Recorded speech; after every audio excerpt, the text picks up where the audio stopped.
नवीन 5 राजमाता जिजाऊ बसचे आमदार आशुतोषदादा काळे यांच्या शुभ हस्ते लोकार्पण। आमदार माननीय श्री आशुतोषदादा काळे यांच्या सातत्यपूर्ण पाठपुराव्यामुळे कोपरगाव बस आगारात नव्याने दाखल झालेल्या नवीन 5 राजमाता जिजाऊ बसचे लोकार्पण दिनांक 15 जून 2026 रोजी आमदार आशुतोष काळे यांच्या शुभ हस्ते संपन्न झाले। आमदार माननीय श्री आशुतोषदादा काळे यांच्या प्रयत्नांतून मागील काही महिन्यांमध्ये 15 बस उपलब्ध झाल्या असून नव्याने उपलब्ध झालेल्या बसमुळे विद्यार्थी, महिला, ज्येष्ठ नागरिकांसह प्रवाशांना अधिक सुरक्षित, आरामदायी व दर्जेदार प्रवासाची सुविधा मिळणार असून कोपरगाव तालुक्यातील सार्वजनिक वाहतूक व्यवस्थेला बळकटी मिळणार आहे।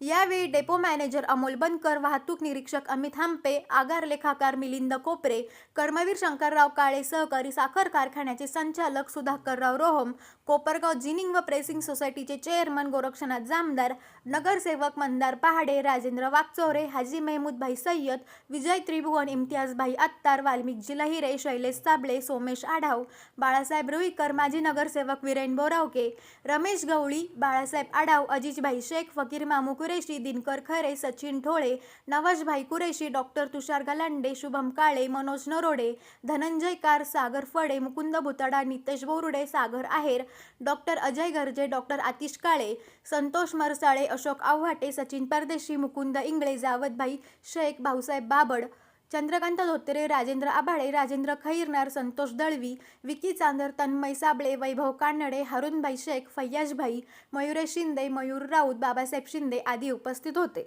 SG मराठी न्यूज चॅनलसाठी संतोष जाधव, कोपरगाव। परिवहन मंत्री सन्माननीय प्रतापजी सरनाईक साहेब यांच्याकडे जी काही मागणी आपल्या सर्वांच्या वतीने केलेली होती त्या मागणीला त्यांनी दाद देऊन आपल्याला बस उपलब्ध करून दिलेलं आहे। त्यांचा मी मनापासून आभार व्यक्त करतो। अजूनही आपल्याला बसची आवश्यकता आहे। मी 15 बसची मागणी केली होती पहिल्या टप्प्यामध्ये, त्यांनी या बसेस दिलेल्या आहे।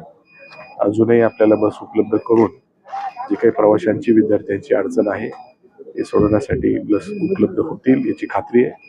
मी या निमित्ताने आपल्या राज्याचे मुख्यमंत्री देवेंद्रजी फडणवीस साहेब, उपमुख्यमंत्री सुनेत्रा वहिनी आणि एकनाथजी शिंदे साहेब, आपल्या जिल्ह्याचे पालकमंत्री विखे पाटील साहेब यांचं मनापासून आभार व्यक्त करतो का त्यांनी या बस मिळवून देण्यासाठी आपल्याला मदत केली आणि या बस उपलब्ध करून दिल्या। धन्यवाद। विद्यार्थ्यांची काही सूचना आल्या त्याबाबत काही सूचना दिल्या? विद्यार्थ्यांच्या अडचणी होत्या, त्याच्यामध्ये त्यांनी सांगितलं का ज्या लांबच्या गाड्या आहेत त्या जे स्टॉप आहे तिथे न थांबता डायरेक्टली पुढे जात आहे। गाडी मोकळी आहे पण विद्यार्थी उभे असताना सुद्धा ते उभं राहत नाही। तर मी आता त्यांना तेच सांगत होतो का आपण विद्यार्थ्यांना त्याच्यामध्ये परवानगी मिळवून देण्यासाठी ठीक आहे, बाहेरच्या गाड्या असतील त्यांना सूचना केल्या पाहिजे का तुम्ही विद्यार्थ्यांना घेऊन या। मोकळी येण्यापेक्षा विद्यार्थ्यांना घेऊन आलेलं बरं ना।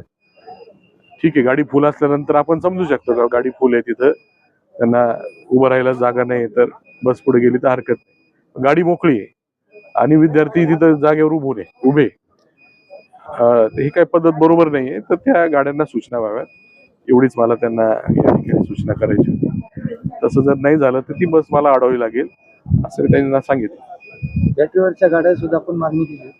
आता हे चार्जिंग स्टेशनचं काम होत आलं का EV बसेसची पण मागणी केलेली ती पण आपल्याला मिळतील।